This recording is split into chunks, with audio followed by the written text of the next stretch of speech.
Eu tenho ouvido de descrições de vida vitoriosa, sabe? E não se encaixa na minha realidade de vida, né?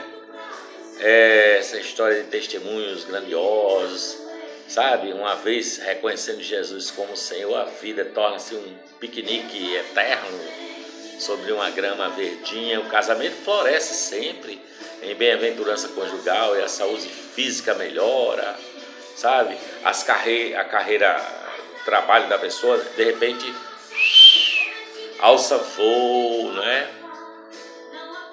Aí o cara deve entender que a vida é vitoriosa e todo mundo que crê em Jesus é vencedor, né? É isso que rola. Milagres ocorrem, as conversões abundam e a frequência na igreja atinge as alturas. Os relacionamentos rompidos são curados. Gente tímida torna-se gregária. Não é assim que a gente entende?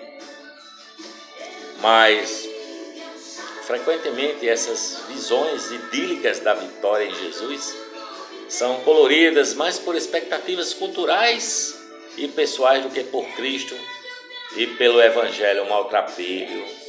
O Novo Testamento pinta outro retrato da vida vitoriosa, Jesus no Calvário. A imagem bíblica da vida vitoriosa se assemelha mais a um manquejar vitorioso. Jesus foi vitorioso não porque nunca hesitou, nem porque respondeu asperamente ou questionou, mas porque tendo hesitado, tendo respondido asperamente ou questionado, mas porque tendo hesitado assim, dessa forma, manteve-se fiel ao Pai. O que faz discípulos autênticos não são visões, êxtases, domínio de capítulos e versículos da Bíblia, ou um sucesso espetacular no ministério, mas a capacidade de se manter fiel, fustigado por ventos volúveis do fracasso, surrados por suas próprias emoções rebeldes e machucados pela rejeição e pelo ridículo. Os discípulos autênticos podem ter tropeçado e caído com frequência, experimentado lapsos e relapsos, ter se deixado algemar aos prazeres da carne e se aventurado em territórios distantes, mas permanecem voltando para Jesus. Depois que a vida traçou algumas linhas nos seus rostos, muitos seguidores de Jesus adquirem um sentido coerente deles mesmos pela primeira vez, quando eles alegam modestamente: sou ainda um maltrapilho, mas estou diferente. Porque estão certos de que onde abundou o pecado, superabundou a graça de Deus. O retrato de Pedro, a rocha que provou ser um amontoado de areia, fala a todo maltrapilho em todas as gerações. Pedro havia construído todo o seu relacionamento com Cristo no pressuposto de que era capaz de agir de forma adequada. É porque isso foi tão difícil para ele encarar a sua negação ao Senhor. Sua força, sua lealdade, sua fidelidade eram bem fornecidos por ele ao discipulado.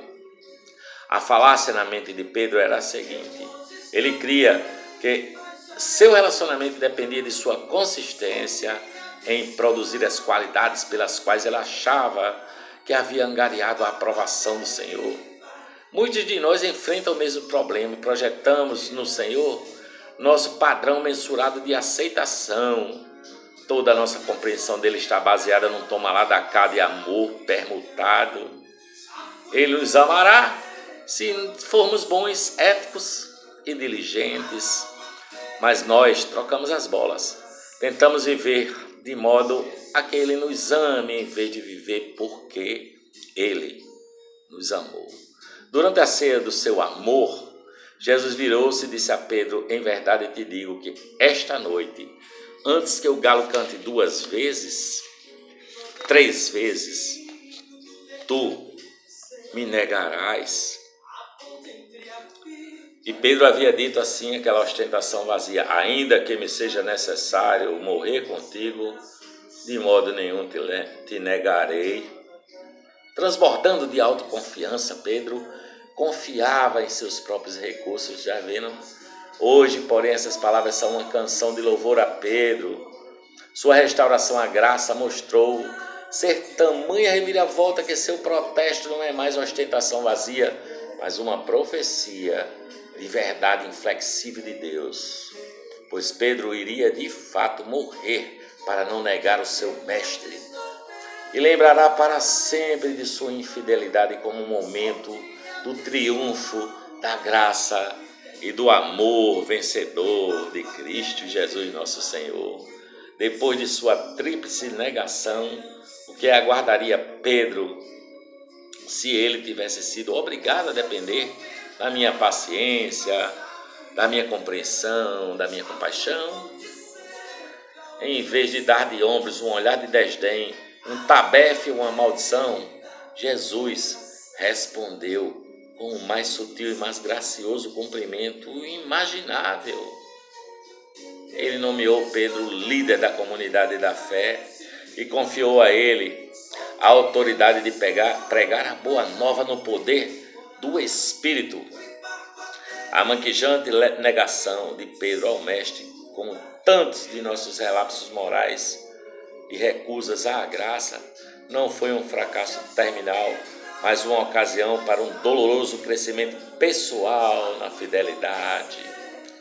Não é fantasioso imaginar que mais tarde Pedro louvou a Deus pela criada no pátio de Caifás, que o delatou como covarde e chorão.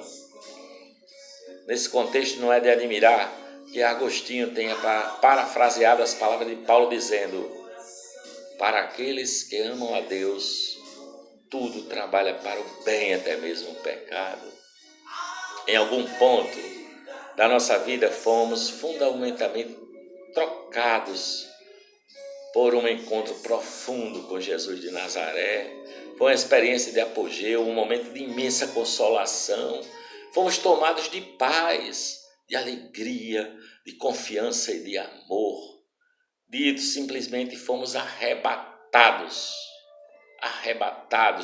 Nossa mente e coração ressoavam com maravilha e assombro. Nós ficamos profundamente comovidos por algumas horas, dias ou semanas e, eventualmente, retornamos às ocupações rotineiras de nossa existência diária, porque nós não permanecemos assim, resolvidos de uma vez por todas, sabe? Nós não permanecemos resolvidos, mas o perdão de Deus é uma libertação gratuita da culpa. Paradoxalmente, a convicção da pecaminosidade pessoal torna-se ocasião para um encontro com o amor misericordioso do Deus Redentor, porque está escrito em Lucas 15, versículo 7, haverá maior júbilo no céu por um pecador que se arrepende. Em sua devastação, o pródigo arrependido experimenta uma intimidade com o Pai que o seu irmão sem pecado e cheio de justiça própria jamais chegaria a conhecer, né? Quando Jesus perdoou os pecados do paralítico, alguns escribas pensaram consigo mesmo: quem pode perdoar pecados senão Deus? Isso está em Mateus capítulo 2, versículo 7. Quão iluminados foram eles em sua cegueira. Apenas Deus sabe como perdoar. Nossas tentativas humanas de perdoar criam muitas vezes mais problemas do que resolvem, sabe? Cheios de condescendência, nós esmagamos e humilhamos o pecador com a nossa insuportável magnanimidade. Ele pode sentir-se perdoado, mas completamente destituído de segurança, consolação e encorajamento. Apenas Deus sabe como perdoar e colocar todos os quatro juntos. O pai do pródigo verdadeiramente disse: ei, menino, eu não preciso saber onde você esteve ou o que você tem aprontado. O Evangelho da Graça anuncia o perdão, precede o arrependimento. O pecador é aceito antes de implorar por misericórdia. É isso que apresenta. Ela já é assegurada, ele só precisa aceitá-la. Anistia total, perdão gracioso. Só Deus é capaz de tornar o perdão algo glorioso de se lembrar. Ele tem tanto prazer em nos perdoar que aqueles que lhe propuseram essa alegria não se sentem como pestinhas repulsivos e inoportunos, mas como criancinhas mimadas, compreendidas e encorajadas, agradáveis e úteis para ele, infinitamente melhores do que se consideravam. Que erro feliz eles poderiam gritar se não fôssemos pecadores. Não precisávamos do perdão mais do que de pão. Não teríamos como saber quão profundo é o amor de Deus.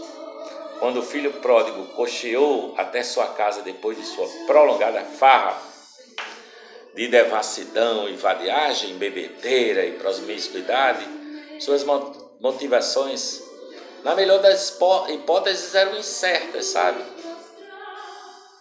Suas motivações eram incertas.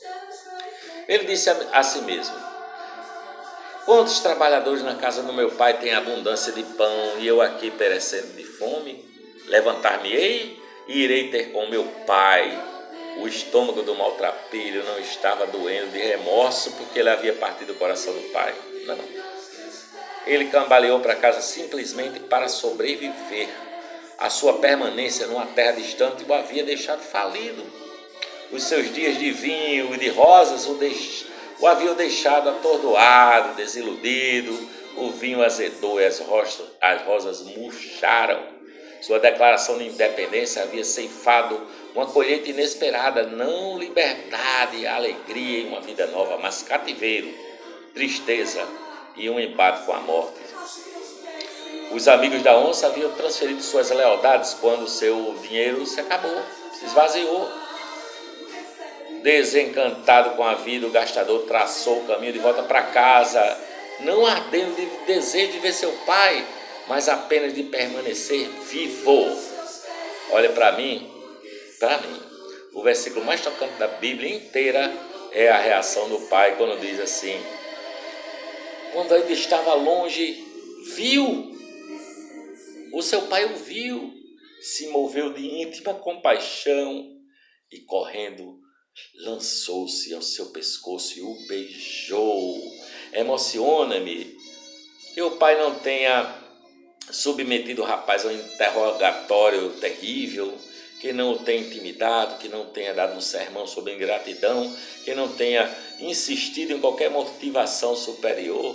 Ele ficou tão alegre ao ver o filho que ignorou todos os cânones da prudência e da austeridade parental. Ele simplesmente o acolheu em casa. O pai tomou de volta como ele estava, colocou o seu próprio anel no dedo dele, mandou cevar o bezerro gordo, mandou prepará-lo, mandou dar um banho no menino, no rapaz, colocar a melhor roupa e deu uma festa para ele. É assim que o nosso Pai faz. Há um maltrapilho que caminhou por caminhos perdidos, de devassidão, de loucura. Ele fica no portão, como diz a música de Stênio Márcios. O pai espera no portão até o dia que ele volta, o pecador, o maltrapilho volta, maltrapilho, fedendo a porco. E o pai não deixa nem ele dizer nada, já se lança ao seu pescoço, o beija e diz: meu filho, você estava perdido e se encontrou, estava morto e reviveu.